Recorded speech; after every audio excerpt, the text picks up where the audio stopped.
Oke, demam, batuk, pilek, selama tidak ada gangguan tidur, tidak menyebabkan gangguan makan, tidak menyebabkan mengganggu aktivitas anak jadi lebih lemes, maka minum masih oke, masih aktif, pipis masih banyak, masih jernih, maka mungkin tidak perlu segera dibawa ke dokter.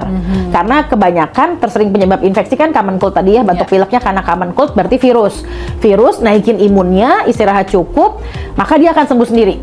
Nah, tapi begitu sudah mulai mengganggu si anak jadi tidak nyaman, oke kita bawa kontrol. Tolong bawa ke dokter biar dilihat.